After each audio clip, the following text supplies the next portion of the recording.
Assalamu alaikum, everyone. Welcome to another session with Ask Dr. Saleem. A very warm welcome to everyone. In this session, we take your questions, whether they are in Urdu or English, and then Dr. Saleem answers them in English so that we can reach a wider array of audience. You can send your questions in the chat, or you may raise your hand to ask your question. They'll be asked in the order that they're received. And so our first question today comes from Rafia Khwaja. Please go ahead. Dr. Shehzad, my question is that infertility is a major problem all around the world. In certain Muslim countries, if the wife can't conceive, the husband brings a second wife. Now, science has developed a lot, and infertility treatments are available to women all over the world. But our ulema keeps passing fatwas against it. I want your views on treatments like IVF, PGDs, surrogacy, adoption. I heard a village man recently give fatwa that surrogacy is for the woman to enjoy extramarital sex. As you know, these treatments are strictly for infertility, and you can give a fatwa against everything. Can you please give me your views on this? Because the women suffer and the man can just bring another wife, even though the problem may be with him. So, particularly surrogacy is a very controversial, and even adoption, I've heard fatwas against it that there should not be adoption. And the child can't be your child. Okay, so you've raised a few questions. Let me try to address each of them. As far as infertility treatments are concerned, whether they are IVF or other means, they are perfectly okay. I mean, this is just like a treatment for a medical condition, and every medical condition which is treatable is an advancement that we owe to science and also our gratitude to it. And the thing that needs to be understood here is that as far as these fertility treatments are concerned, the fertilization must strictly be between the sperm of the husband and the egg of the wife. There cannot be any third insertion in this regard, because you see the marriage is between the husband and the wife. So the sperm and the egg, or the ova as it is called, has to belong to the wife. Whether it is fertilized outside of them and then placed in the embryo, or the womb of the mother, or any other treatment is adopted. So as far as surrogacy is concerned, surrogacy has to be treated analogous to, I would say, fostering, or just as you foster a child, you suckle the child, but the child belongs to a separate pair of husband and wife. But the surrogate mother is, the person who suckles her, or the woman who suckles her, is a third person. So very analogous to that, I would say that surrogacy can also be viewed thus, such that the fertilized egg can now be placed in the womb of the surrogate mother, and she would be just responsible of nourishing already fertilized egg, which is called a zygote. So the zygote is something which is now already formed because of the fertilization between the husband and the wife. So all that the surrogate mother is doing is that she is providing that haven, that sanctuary, that place of nourishment. And as a result, I would say, just as foster mothers, they have special rights and they become your mehram and you cannot marry them. In a very similar way, surrogate mothers will have this right that they'll have the same rights as your mother. And just as you cannot marry your surrogate mother, your mother who suckles you, similarly, that should be adopted. And as far as adoption itself is concerned, I think it's a very noble gesture. I mean, you can adopt children at any age.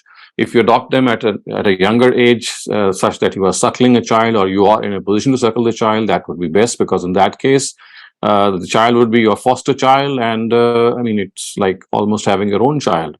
But if that is not the case, then adopting a child in which he or she starts living with you is absolutely fine. And I think it's a very noble deed, a noble gesture. But a word of caution here has to be, announced, and that is that one needs to understand that adoption at the time is something of a very emotional size, I would say, because you tend to take a decision at times in this state of emotions. But at times it does happen that when the child grows up, the adopted child grows up, and he or she doesn't turn out to be, let's say, a good individual or a person who you, I mean, like really like. For example, he or she ends up with some bad habits, or he or she is not that, not well placed, as you can see, because of the habits that he or she might have.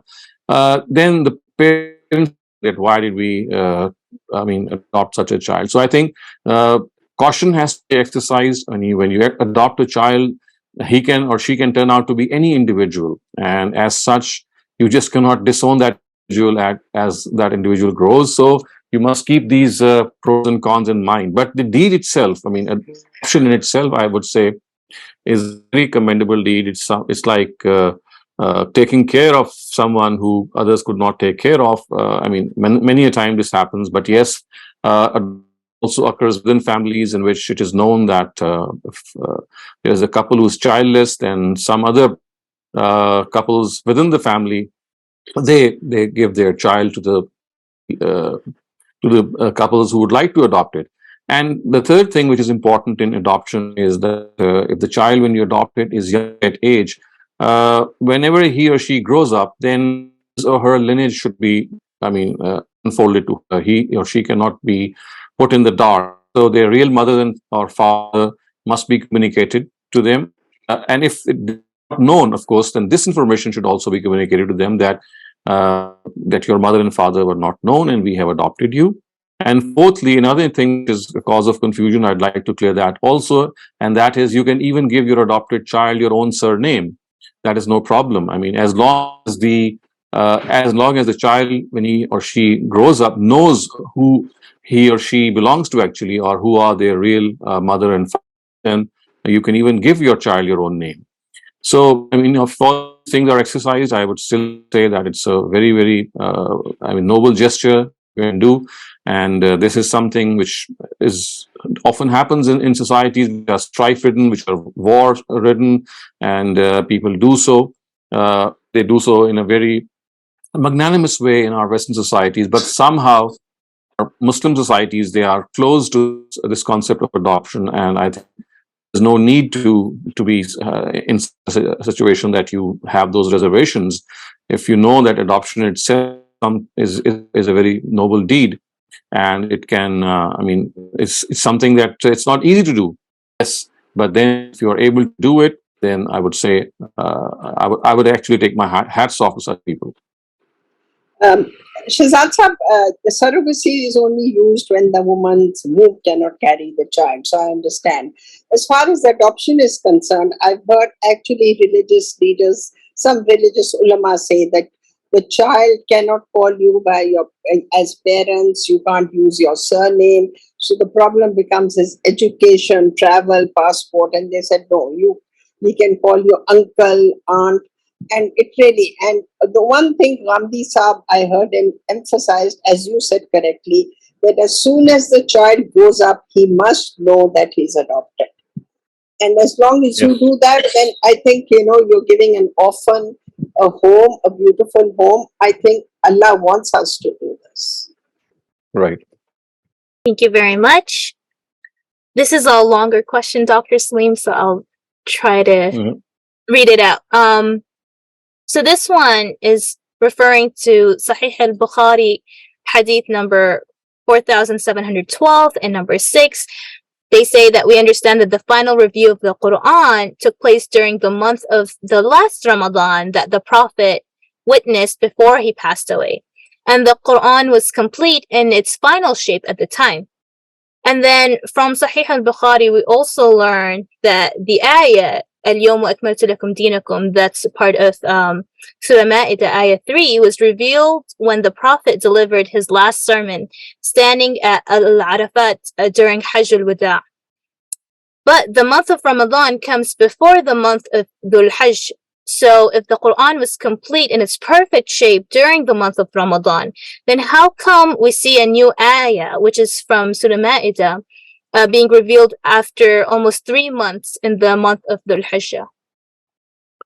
So I think that in this regard, the narrative of Bukhari, which says that this was revealed on the occasion of the last Hajj, that needs to be reviewed because, in my personal opinion, yes, the Quran was complete at the time of Ramadan, which is well before Zulhijjah, as the questioner has pointed out, and it was of course at that time the Quran was rearranged. We know it was given a new arrangement, and that arrangement was absolutely different from its historical sequence, from its chronological sequence. And in the last Ramadan, we also know that this happened in twice. So it is said that once Gabriel recited the whole of the Quran before the Prophet, and once the Prophet did so before Gabriel. And also we know from the history and hadith that in the last Ramadan, the Prophet sat for 20 days in itikaf. Usually he would do so for 10 days. So, keeping in view all these details, and keeping in view the fact that the Arzaya Akhira, or the last final review, was done, I would say that as far as the narrative which says that verse Al Yawma Lakum Dinakum of Surah Ma'idah was revealed in Surah in the time of the last sermon, that needs to be reviewed, and I think that more details need to come up. It should be critically evaluated, and if there is no flaw in the narrative, then it is suffice to say that it is against the Quran itself. So even the narrative seems to have no flaw in its chain of narration, and if it goes against the dictates of the Quran, then it cannot be accepted. Thank you, Dr. Saleem. The next question asks, what is meant by Nur of God, and is God made of Nur? What exactly? Could not take this part. What did you say? What is what is meant by Nur of God? Allah's Nur. Matba, what did you? Could you spell out what you said? The Nur of God, like the light. Oh, what is okay? What is meant by Nur of God? Okay. Yes, and is God made out of light? Okay, so this is a common misconception that has arisen because of a certain verse of Surah Nur, which says, Allahu nuru samawati wal ard, masalu nurihi kamathalatin fiha misbah. This is a longer verse of Surah Nur, and literally translated, it means God is the light of the heavens and the earth. Allahu nuru samawati wal ard. And from this verse, people think that, well, this verse is actually telling us the substance from which God is made of, because apparently it says God is light of the heavens and the earth. So if you read the verse in completion, I mean, as you go down, you'll find that the verse is actually talking about belief in God, because the opposite sentence which occurs after this first part of Surah Nur, it says, وَالَّذِينَ كَفَرُوا. So basically, those who have disbelieved, they are mentioned right after this verse. And the correct translation in comparison to this opposite sentence would be that belief in God. So Iman Billah, Allahu Nur Samawat wal Ard would mean that Iman Billah, or faith in God, is something which lights up the heavens and the earth. In other words, it means that these heavens and the earth, this world, is a dark place if you don't have belief in God. It's something which is inexplicable. It's something which is, you just cannot think that it has a purpose, because if there is no God, or if you don't have any faith in God, then this world seems to be a meaningless place. So basically, this is a topic which is mentioned at several instances in the Quran, that it is the existence of God in this continuum which tells us that this universe has a purpose, because it has been created for a purpose. So it's this erroneous translation of this verse which has given rise to this conception that God is made of light. Whatever God is made of, we don't know. I mean, this is something the Quran has not disclosed at any place. What we know about the person of God is that we think about his person. What we know about him is, we know him through his attributes and through his practices. As far as his being is concerned, as far as the composition of his physical self is concerned, there is nothing that we are told in the Quran. So this verse, Allahu Nur Samawati wal Ard, even if it is taken in a different meaning, it would say that God is the light of the heavens and the earth. It never says God is light. So for that, the verse should have been Allahu Nur. The word should have stopped here, but it doesn't stop here. So even if the verse is not taken the way I have tried to explain it, and it is taken in the conventional meaning, it would still mean that God is the light of the heavens and the earth. In other words, whatever lights up the heavens and the earth, that is God. So even that translation does not mean that God is light. So I've tried to explain both these translations, although in my own understanding, as I said, here it's not being said that God is the light of the heavens and the earth. What is being said is that belief in God is the light of the heavens and the earth, which means that believing in God lights up the heavens and the earth as far as their reality is concerned, as far as their meaningfulness is concerned. Because if we read this verse in opposition to the next verse, this becomes absolutely clear. And if there is any confusion still left, I would refer you to the exegesis of Ustaz Islahi, pick it up, and he has explained this pretty well. Thank you for the clarification, Dr. Saleem. I'd like to remind all our participants that you may ask any question that you have in either English or Urdu, your language of preference. And if you'd like to request Dr. Saleem to answer you in Urdu, he can also do that. And if you'd like to remain anonymous, you can also send your question in the chat. So, Shabnam, you're up next. Please go ahead. Yes, sir. Sir, I'm a little unclear about the concept of intellect and heart in the Quran and in the worldly sense. In the worldly sense, we think that intellect is the center of wisdom and logic, and heart is the center of emotions, and it's better to take decisions using your intellect. But the Quran says something else. So I would like to know something about it. Thank you, sir. So the fact that heart is something which relates to our emotions is more of our psychological finding. As far as the Quran is concerned, it does not use the word heart in this sense.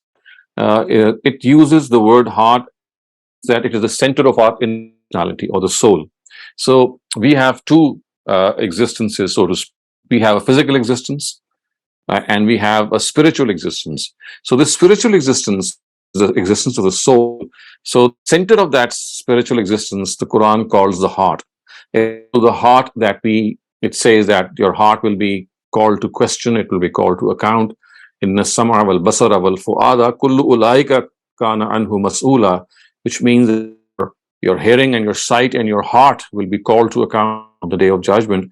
So basically, your soul, which is responsible for your awareness of good and evil, your inner personality, whatever your inner personality is composed of, the Quran uses the heart as a center of inner personality.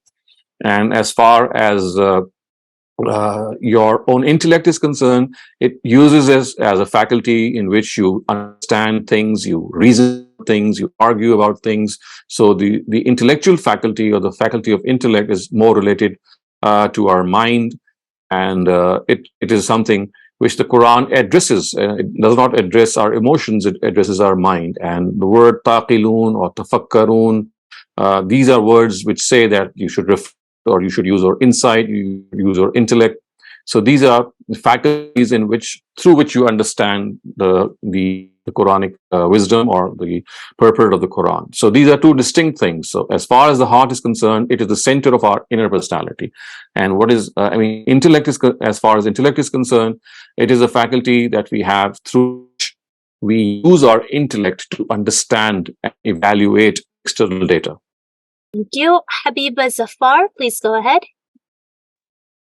Assalamu alaikum, sir. Sir, मेरा सवाल है कि sometimes when we are working on ourselves और हम अपने temperament के ऊपर काम कर रहे होते हैं, हमें पता चलता है कि हमारे अंदर बहुत सारी बुराइयां हैं, तो हम जब अपने आप को करेक्ट करने के लिए थोड़ा सा स्पेस मांग रहे होते हैं और हम अपने ऊपर काम करना चाह रहे होते हैं, तो हमें हमारे पेरेंट्स और हमारे जो एल्डर्स होते हैं वो उस स्पेस के कॉन्सेप्ट को, सॉलिट्यूड को नहीं समझ पा रहे होते हैं, and they are like okay, मतलब अकेले नहीं बैठना कि बच्चा डिप्रेस्ड ना हो और आइसोलेट ना हो जाए, तो वो आइसोलेशन को और लोनलीनेस को कंफ्यूज कर लेते हैं सॉलिट्यूड के साथ. तो उसको किस तरह कम्युनिकेट किया जाए, बिकॉज पेरेंट्स को लगता है उनका राइट है कि आप हर वक़्त उनके पास बैठें और उनको क्वालिटी टाइम दें।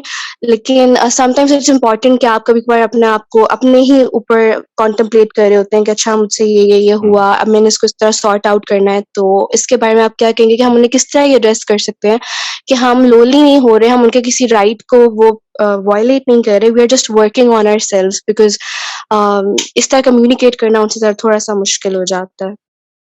Well, I think, as you have said, the right thing is to communicate what the truth is. I mean, every likes privacy. Every person likes to meditate. Every person likes some time to his own self. So, what you need to do is simply communicate this desire, this need which everyone has, and think that there is any problem in telling them because at times an argument might ensue. So, you can always write a beautiful, loving message starting off telling them that you really care for them, and that, of course, as parents, you would always hold them in high regard and esteem and give them all their, I mean, whatever priorities they have set in life.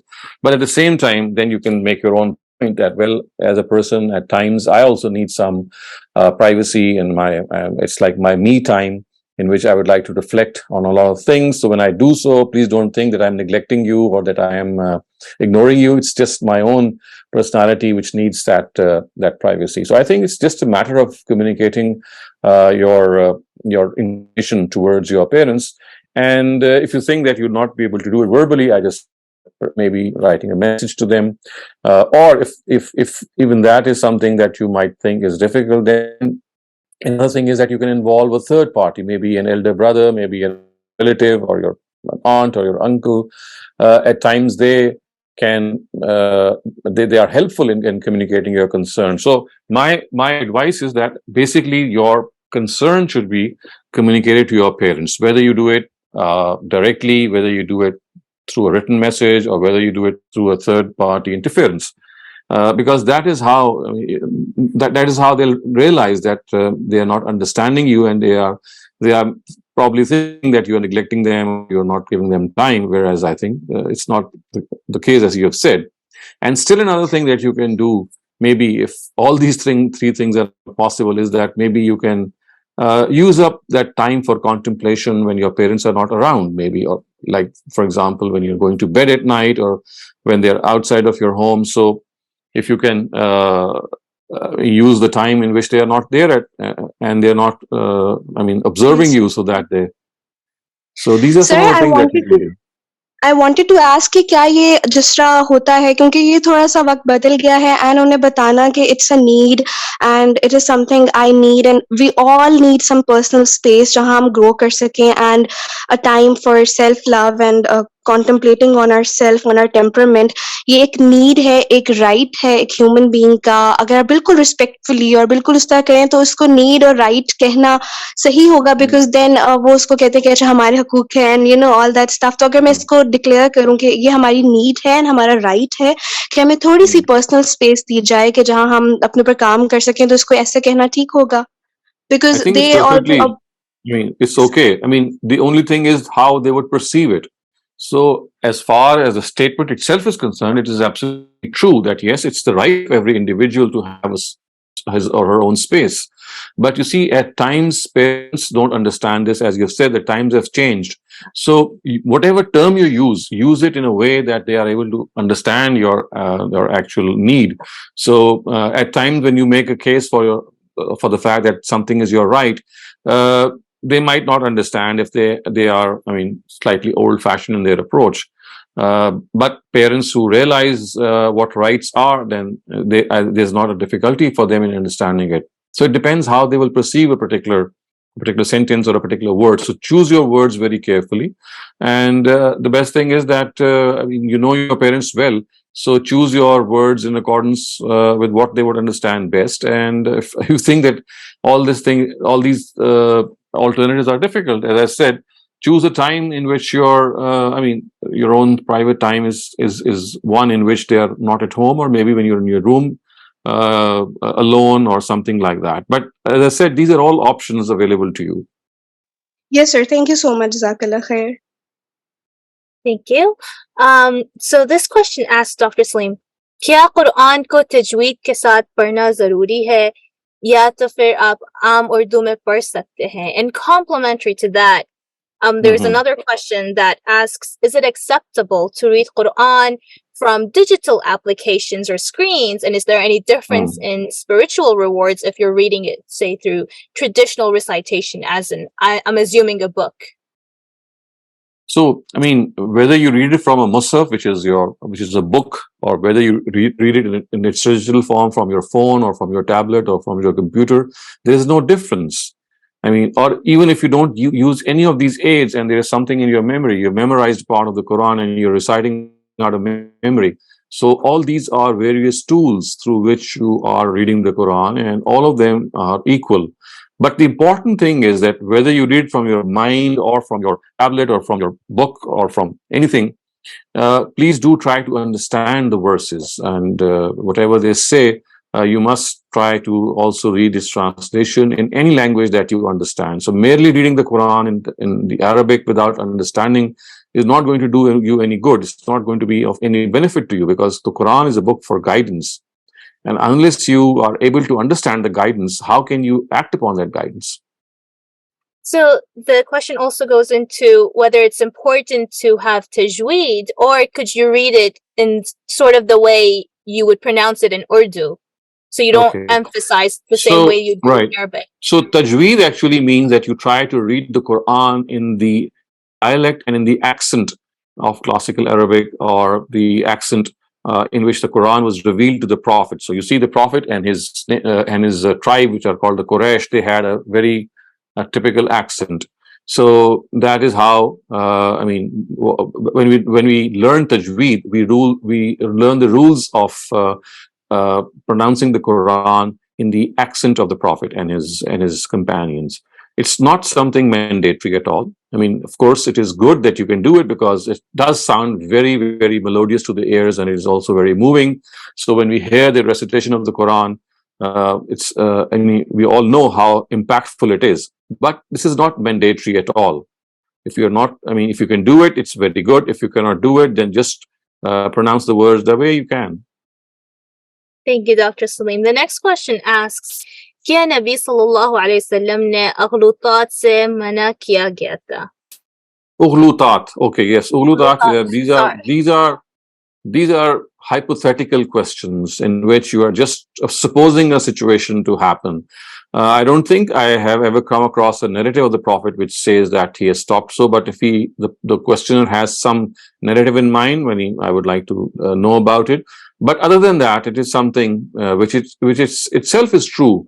That why should you ask questions which are based on suppositions and hypotheses? And also, let me point this out, that in our seminaries, in our madrasas, this is a very common practice in which they give you a sort of a question. Aghluta is something which is an ambiguous situation, and you have to make sense of it.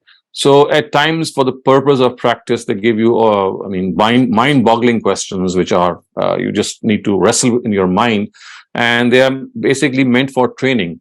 So personally, I do think that some of these questions which are meant for your training might do you good. But other than that, if you start using them for other purposes, I would not suggest that this is a good practice.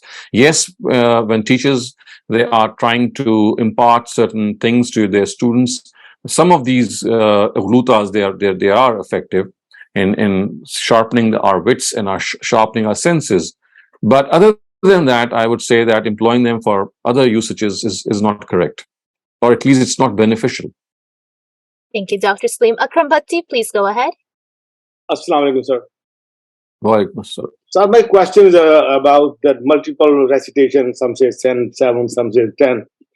And the ayah in Quran Pak, on Surah Qiyamah, when Allah says, Inna alayna jam'ahu Qur'ana, wa iza Qur'anahu fattabi Qur'ana.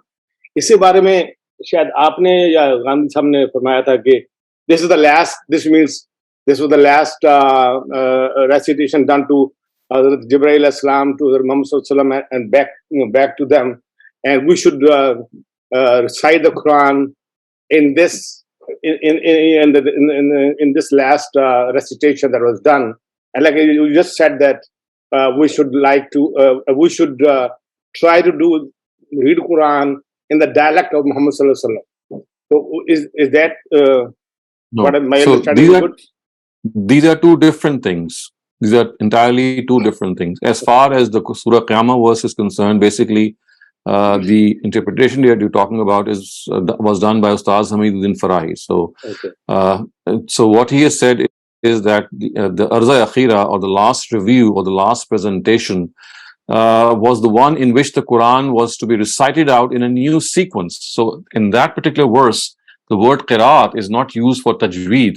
It is being used for the new arrangement of the Quran, the new sequence of the Quran.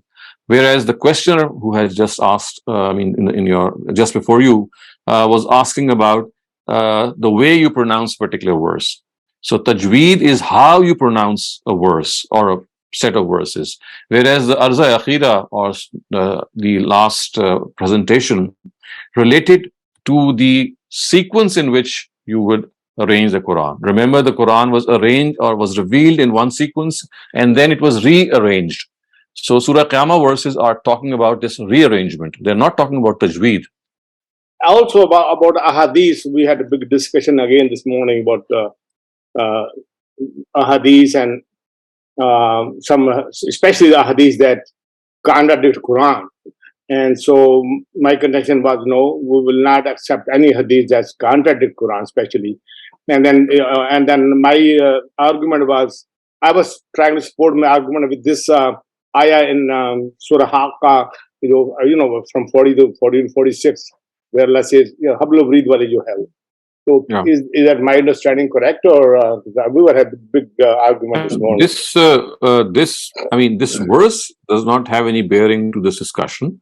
Other than that, you have. But Allah says stated that, but my understanding is, and correct me please, that Allah says that my Rasul Sallallahu Alaihi Wasallam would not say a word more or less what I am saying in Quran. So from there I take it, I take my understanding that Quran, Allah did not say anything contradictory to Quran. So but any of these that contradicts Quran is not my Rasul to say. Yes, I understand your question. But as I said, this verse in Surah Haqqa is وَلَوْ تَقَوَّلَ عَلَيْنَا بَعْدَ الْأَقَاوِيلِ لَأَخَذْنَا مِنْهُ بِالْيَمِينِ.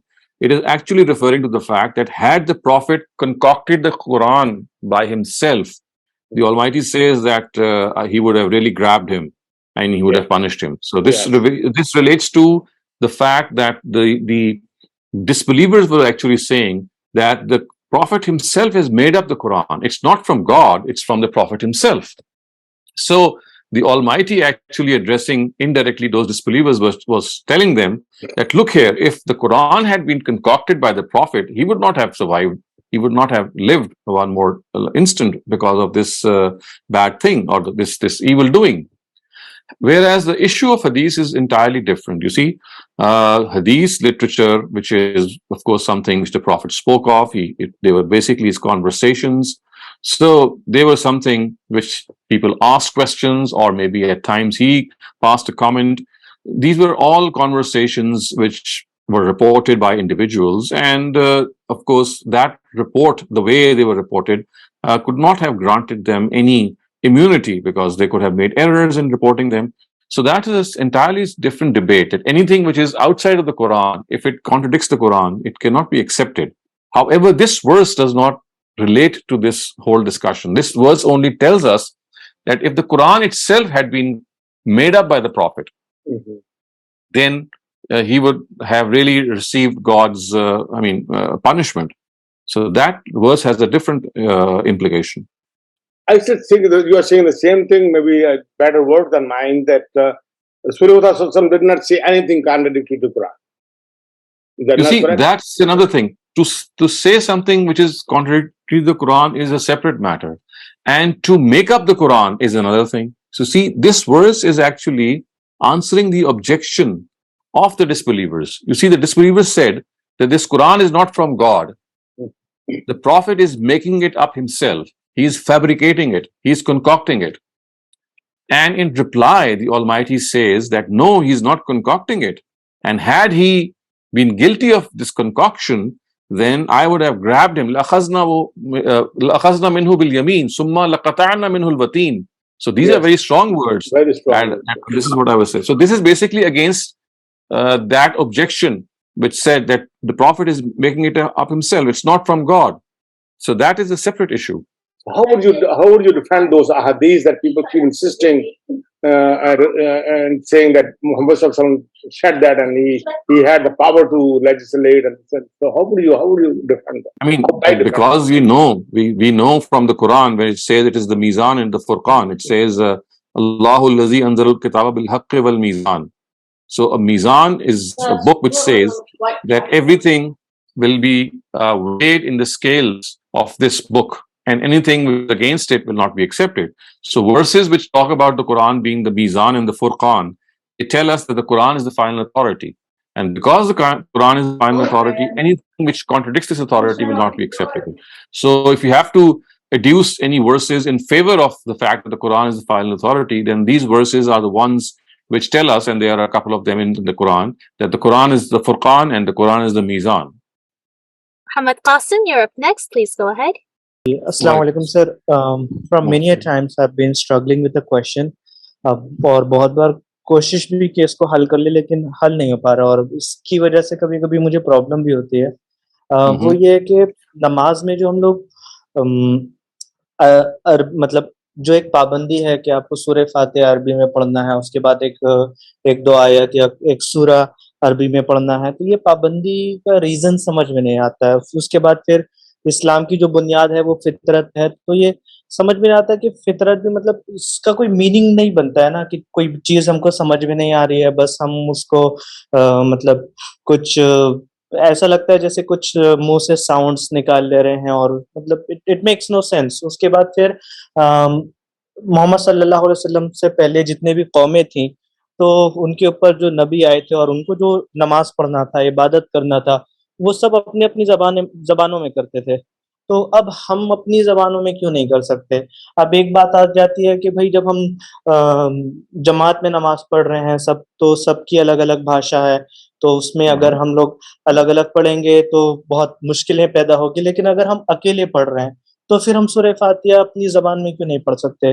اس کے بعد کوئی آیت اپنی زبان, تو یہ سنت کس طرح سے ہوئی سمجھ میں نہیں آتا ہے. Okay, thank you. This is a very important question. I think we have answered. Urdu میں Okay. پلیز آنسر کر دیے. تو یہ آپ کا جو سوال ہے یہ اس سے پہلے بھی بہت دفعہ یہاں پوچھا گیا. میں نے عرض کیا تھا کہ دیکھیے اس میں بہت زیادہ غلط فہمیاں پائی جاتی ہیں.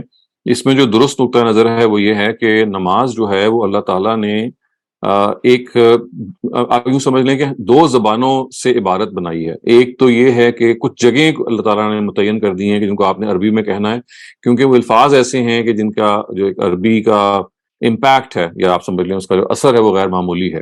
لیکن ایک بہت بڑا حصہ نماز کا وہ ہے کہ جو اللہ تعالیٰ نے آپ کی اپنی زبان پہ چھوڑ دیا ہے. تو آپ یوں سمجھ لیں کہ نماز جو ہے اس کے کچھ حصے ہی ہیں جو عربی میں پڑھنے ہیں.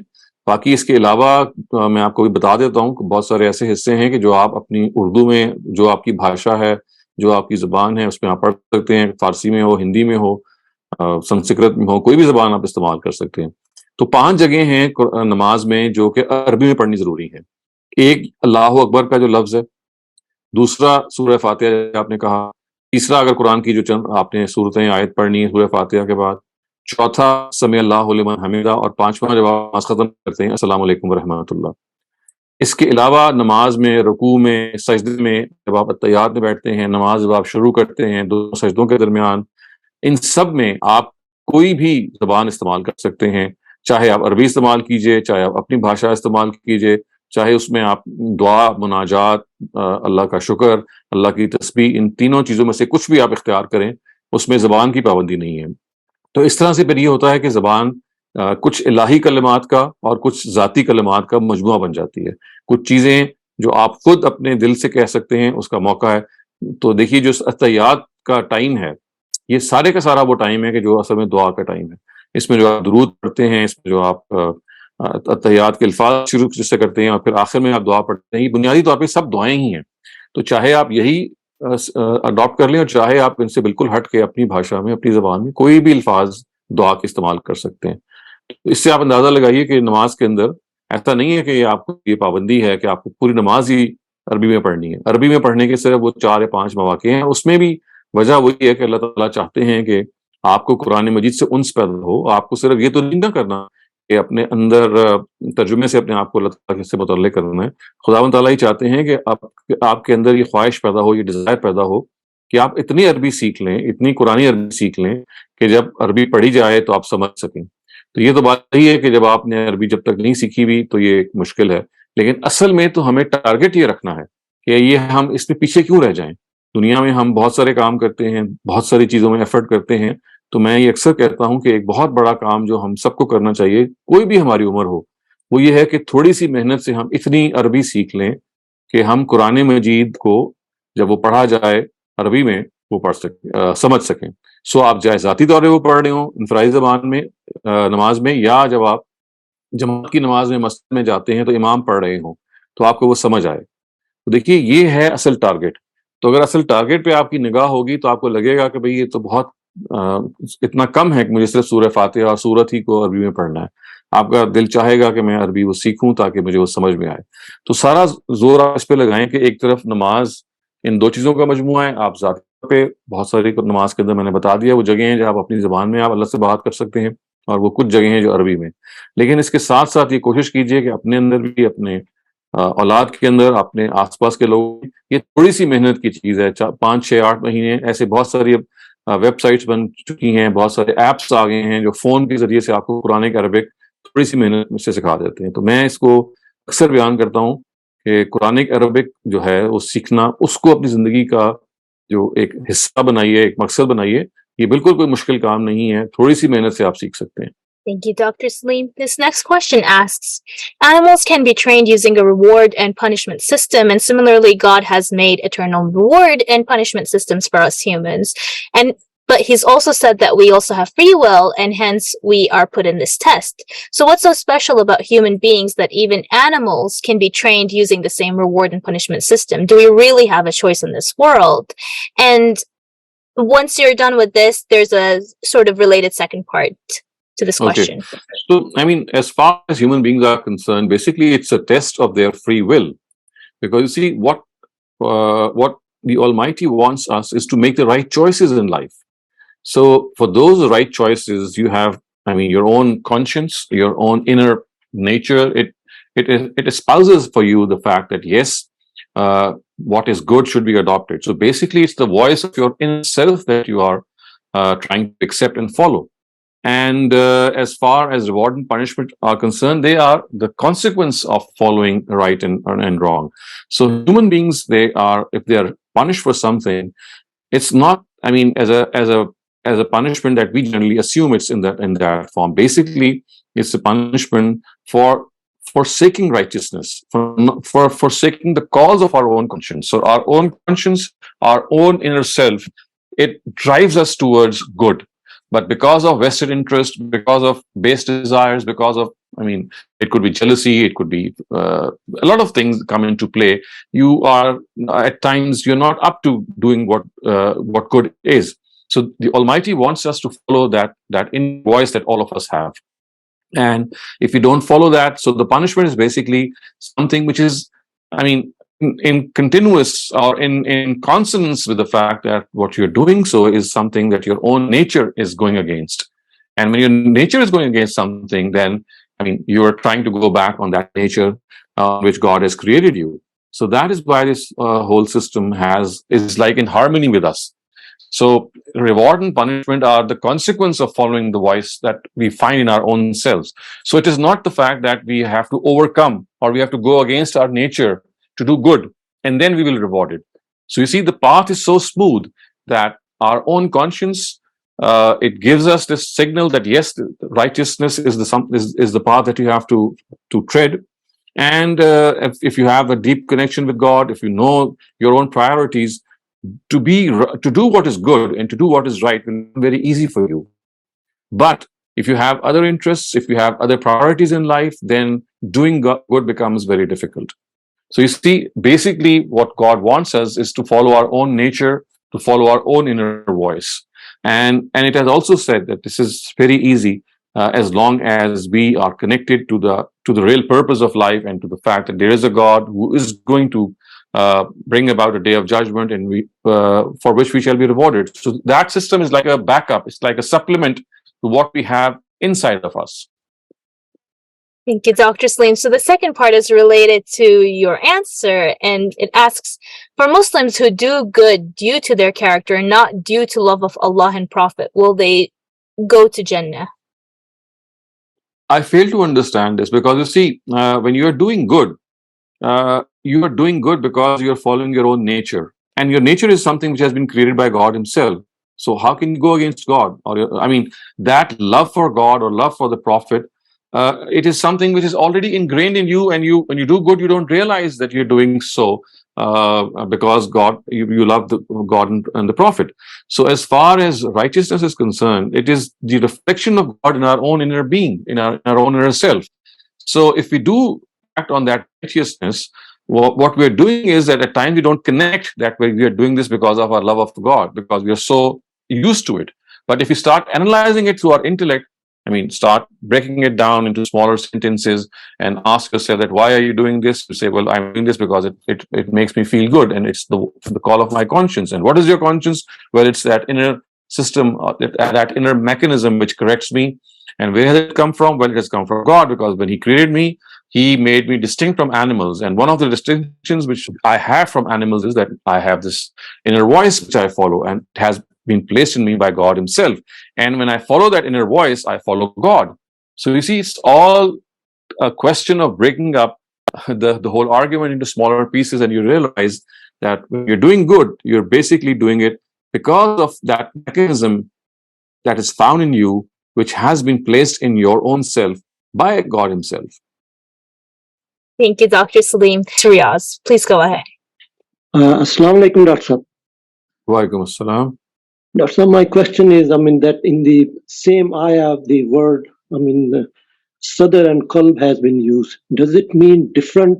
It must have the different meanings. But Which verse are you? Which verse are you referring to? I am referring to the An-Nahl, the 106. It says, "Man kafara billahi min ba'di imanihi illa man ukriha qalbuhu mutma'innun bil imani walakin man sharaha bil kufri sadran." Right. Yeah. Right.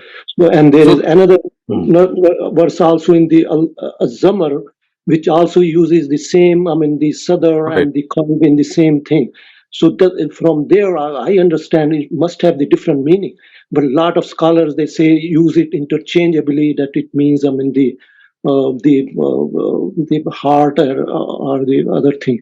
Does it mean one means the iman or the other means the intellect or something like that? No, actually, it's just a question of translating the verse correctly. So this verse, "Illa man ukriha wa qalbuhu mutma'innun bil iman." That is they are the Arabic words. So if you translate them, so it says that except if you are compelled, whereas your heart, "Illa man ukriha wa qalbuhu mutma'innun bil iman," and their heart is content on faith. Qalbuhu mutmainnun bil iman. So basically it is referring to that same thing, which is your inner personality. So when you profess faith, you have faith. It's not your body which is professing faith, it's your soul. So all these these metaphysical realities like faith in God, faith in the hereafter, who professes faith in that hereafter? I mean, my physical body is nothing. It's just a organic mass of cells. So when I say I believe in God, who am I? I'm talking about my real personality, my soul. So the word qalb again is used here as the center of your soul. وَقَلْبُهُ مُطْمَئِنٌ بِالْإِيمَانِ would mean that their heart is content on faith. Their inner personality is content on faith. They are people who profess faith. So the other sadra means, that they are not. Sadr is just just a metaphorical expression, which means that they what is in their heart, what is in their chest is satisfied. So sadr is actually once again something which is used for the heart itself, something which is as you can see in Surah Adiyat it said, "Afala ya'lamu iza bu'sira ma fil qubur wa hussila ma fis sudur." So hussila ma fis sudur would be whatever is found in their hearts is then taken out. Of course, meaning that their own feelings and what they thought about, their mental imagination or the ideas. So this word sadr is used again as a as a zarf, I would say, or a locus in which the heart is contained, because our heart is inside our chest. So so these two words mean, is it the location then the sadr is used for? It depends. I mean, if you read out the verse, I can comment. Can you read out the word which says the word sadr or uses the word sadr? Yeah, I can use a وَكِمْ مَنْ شَرَحَ بِالْكُفْرِ صَدْرًا فَعَلَيْهِمْ غَضَبٌ مِّنَ اللَّهِ. Right. So this is something which is exactly in the meaning of the heart. Sadr is now representing your heart, because your heart is in your chest. So both words in the kalbuhu, first one also means the heart. Yeah, right. And the sadr also means heart in this exactly. Ayah. Yes, it does. Okay, thank you. Thank you. Bismillah Ahmed, please go ahead. Assalamu alaikum, Dr. Saleem. My question to you is, there's a movie being released on the 27th of October in the US and I think worldwide, I'm not sure. It's called After Death. It talks about the experiences that people have, when they're on the operating table, or if they've been through some kind of, physical emergency and they die, and then they experience something and then they come back. They've been able to brought back to life. How do we explain this in the light of the Quran? And is there any, how can I understand this? How do I make sense of this? I think it's very easy to make sense of this. You see, what happens is that at times, clinically you are dead. I mean, your heart stops, and then it is revived. You must have read it in medical journals. There are many documentaries on this. There are other documented data in which the heart stops, and then through various procedures like CPR and some other injections and some medicines, they are able to revive your heart. So now, clinically, once the heart stops, the person is dead, and probably the body is not functioning, but the soul has not left your body, so to speak. So once the heart gets revived, the soul is still there. So there was this period in which something had happened, in which you were clinically and medically dead, but your soul was still in the body. So I think that is how, when you come to life and you recall, maybe, it was about this particular period of time of couple of minutes in which your body was not functioning, it was medically dead, but the soul was still there, so to speak, and it was yet to leave the body. And once the body was revived, the soul had this memory in it regarding those couple of minutes in which the body was not functioning. And maybe it is a narration of that 2 or 3 minutes, which the movie is going to talk about. I'm trying to make sense of what it might be. So this is something which is not, found in just a movie. You would see that there are so many after-death experiences which people narrate, even in our own families. They say that, well, this is what happened, and when we look at their cases, yes, we find out that their heart had stopped at a particular instant, and there was a flat line. There was no heartbeat, and then that revival took place. So I think that I do make sense of it. That this was that lapse of few minutes in which something had happened, and it was recalled by the memory once the body started to function again. But then, they talk about either, from what I've seen movies of this nature before. It almost seems like people talk about heaven and hell, that we talk about in the Quran, that, almost similar. They've seen old relatives. They've, it seems like a peaceful. Is it possible that people go to a place like this and then come back? No, I don't think so. You see, from the Quran, we know that once a person dies, the soul is, just taken away and it is buried, or so to speak, in a hanut, is a word that we use in some ahadith, which tell us that just as your body is put in a casket or in a box and buried, in a very similar way, these souls, they are put in a place in a box or something like that, and until the day of judgment, they're just put to sleep. I think that what they are narrating are maybe psychological or effects that they have in their minds, because we don't know what's going on at that time. That is something which still a conjecture. So what I'm trying to say is that medically and Quranically, it's something which is possible. the experiences themselves, I mean, they have to be broken down and evaluated separately, because you don't know what that person was thinking, or what exactly, maybe he's hallucinating, maybe there's some ideas that were circulating in his subconscious, and that subconscious, the way we dream at night, that subconscious comes to the surface and it becomes your conscious self. So maybe there was some data in his subconscious and that came over to his conscious self. So these are, I mean, questions which relate to parapsychology and to psychology, and they should tackle them. But as far as this issue is concerned, that how is it, I mean, religiously possible? I say yes, it is possible, because of the fact that I mean, hearts get revived, and as a result, that afterlife experience or after death experience, I would say, is something that is plausible. So we basically look at that little part of their soul leaving the body for a minute or 2 minutes or 3 minutes, more like a dream state, because it could also just be the neurons in the brain having. I mean, these are questions that I cannot answer. See, Okay. these are questions that I cannot answer. This needs a parapsychologist. So we just let it be. Belong to this. We don't. What I can say is that, I mean, it doesn't go against any precept of the Quran.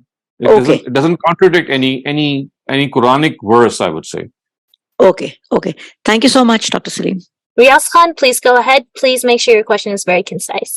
Assalamu alaikum, Doc. I have two questions. What was the form of Prophet ﷺ's teachings? In other words, we don't find a whole lot of details on how did he bring people, or how did he present Islam to people to invite. The only one place which I find is that when he met the people from Medina, and that was one of the instances where he said several things. So that's one question, and the other one is related to that: is how did they pray in Mecca? In other words, the prayer namaz, how was it conducted in Mecca? In other words, in ritual wise. Thank you. So as far as the Prophet conveying religion is concerned, you'll find details in the Quran itself. I mean, you don't need to go into history. Yes, there are historical accounts in which we know that the Prophet went to the Kaaba, he would recite the Quran there. He would go to the gatherings of the Quraysh, he would recite the Quran before them. At times, they would pose questions, and the Quran and the Prophet would come back to them and say that, well, now I have received this revelation, and this is how I would answer, or this is how God is answering the question that you have raised. Similarly, we know initially from the Quran that in the first couple of years, he confined his teachings to his own family, as the Quran says in Surah At-Tahrim, and he would go to them and he would say that I have been receiving this Quran, this divine book from God, and this is what tells me. And his family at times would take him to task, or they would not listen to him, and they would make fun of him. We also know that some of them accepted faith. And then we know from the Quran, Surah Muzammil, that after some time the Prophet was told that, well, now your first phase in which you were just confined to your own family has now ended, and now you must embark upon communicating the book of God on a larger scale, and go to them and tell them and knock at their doors and inform them that a heavy punishment awaits them if they don't accept the messenger of God. So he would do so. And we also know that there was a reaction as a result from the Quraysh, and there are so many surahs like Surah Ankabut which tell us that this reaction, the Prophet was, he was punished at times. So we also know that when he went to Taif, and some of his companions that also went along with him, they were also bruised and beaten. And we also have other expressions in the Quran which tell us that the more his message spread, the more was the reaction. So the Meccan surahs portray this, although not in very explicit terms, but there are very strong insinuations which tell us that the Prophet went to them, and he, as a result, received a very, very harsh reaction. We are talking about the Meccan period. And then when he went to Medina, of course, he became the ruler of Medina. And then in Medina, the situation changed, because just before going to Medina, we know that the leaders of the Aus and the Khazraj tribe, Sa'ad bin Muaz and Sa'ad bin Ubadah, they had accepted faith. And as a result, Medina had become very conducive to his preaching. And then it was much more easier for him, because now the debate had been which was initially confined to the idolaters, now it had extended to the people of the book. So the people of the book, they were found in Medina, in the whereabouts of Medina, in the city itself, and they were the ones who were actually waiting for the last prophet. And many of them accepted faith. In Surah Al Imran, they are praised. Yes, they say that, well, these are the people who, when they hear the Quran, not only Surah Al Imran, you'll find in Surah Maida that about them it is said that they would start crying. I mean, their eyes would well up with tears when they would hear the Quran and they would accept faith. So you see, all these details are found within the Quran if you just read it in a more, I would say, reflective way. And besides the Quran, you'll find our history books and our hadith books also giving us a lot of information on how historically the Prophet had this maltreatment. I mean, he suffered wounds at times, and his own companions, we know Bilal anhu, how he was treated in a very ghastly way. We know Ammar bin Yasir, he was tied to four limbs. His 4 limbs were tied to 4 camels, and they were then made to run in opposite directions. So these details can be found in hadith literature as well. So if you study the Quran in tandem with hadith literature, you'll find a lot of details in how this mission of the Prophet went about and how he reached various sections of his own society, both in the Meccan period and in the Medinan period. What was your second part? How were the prayers conducted in Mecca? Yes, so in Mecca, we know initially the prayers was conducted individually, and then, I mean, at times when the Prophet would try to pray in the Kaaba, he would be, they would see and they would not let him pray. We know from Surah Alaq that once when he was doing so, they tried to stop him. Also, they tried to, do bad things to him, but. And as far as the question is concerned, that as long as they remain in Mecca, we don't have any record of congregational prayers. I think because of the fact that there was a hegemony of the Quraysh on the Kaaba. But once the Prophet shifted to Medina, we know the mosque was made there, the Masjid Nabawi, and they had regular prayers being conducted there because the environment was much more peaceful as against the war-stricken and war-ridden environment of Mecca. Just one part to this. After Isra and Miraj, there was still some time that Prophet had migrated. So even at that time, they did not pray. In other words, there was some time before he migrated from Mecca to Medina. Mm-hmm. Isra and Miraj occurred about a year before his migration. So Isra and Miraj, yes, they occurred before that. But you see, 5 prayers were always there. I mean, people were praying individually throughout the Meccan period. So the question that I was addressing was that whether they were praying individually or in the Kaaba. So as I said, there were attempts by the Prophet to pray in the Kaaba, but he was stopped from praying there. So I do assume that whenever he would have got the chance, he might have gone there. But there were no declared congregational prayers because simply the Quraysh would not allow them. However, in Medina, this was not the case. They were freely offering congregational prayers. Okay, thank you. Thank you very much, Dr. Saleem. We have just one more raised hand if there's enough time remaining. Okay, please go ahead. Muhammad Jamil, please make your question very concise. Go ahead. जी अस्सलाम वालेकुम। वालेकुम अस्सलाम। मैं जरा उर्दू में question पूछना चाहूँगा आपसे। जी। अच्छा सर, मैं पूछना ये था कि समटाइम्स अगर हम ट्रेडिशनल जो व्यूअर हैं या जिनका ट्रेडिशनल व्यू है कुरान की ट्रांसलेशन में जो क्लासिकल आती जा रही है काफ़ी अरसे से ही, यानी शुरू से ही, उनका और जब हम फराही स्कूल ऑफ थॉट का मुआजना करते हैं समटाइम्स, तो कुछ जो है वो इस तरह से है कि कुछ आयात जो है उनकी ट्रांसलेशन जो है वो बड़ी फिट होती है फराही स्कूल ऑफ थॉट की, और कुछ जो है वो क्लासिकल स्कूल ऑफ थॉट की बहुत मसलन कि अच्छी फिट बैठती है कॉन्टेक्स्ट में। और समटाइम्स इस तरह से होता है कि दोनों कोई भी अगर ट्रांसलेशन जो है वो उस तरह से माइंड को सेटिस्फाई नहीं कर पाती है, तो अगर समटाइम्स मैं या मेरा ये आइडिया होता है कि यार ये इस तरह से नहीं खुदा कह सकता है, या ये ट्रांसलेशन जो है ये मुझे सही बैठ नहीं रही है, फिट नहीं बैठ रही है। آپ کا سوال کیا ہے؟ تو میں نہیں یہ سمجھتا ہوں کہ جو خدا کی ورڈنگ ایسی ہوگی. تو اس پوائنٹ آف ویو سے میں نے پوچھنا یہ تھا کہ اگر میں یہ بات ٹریڈیشنل کسی بندے سے کرتا ہوں تو وہ مجھے ترجمے کی بنیاد پر کہتے ہیں کہ یار آپ نے قرآن کا انکار کر دیا ہے.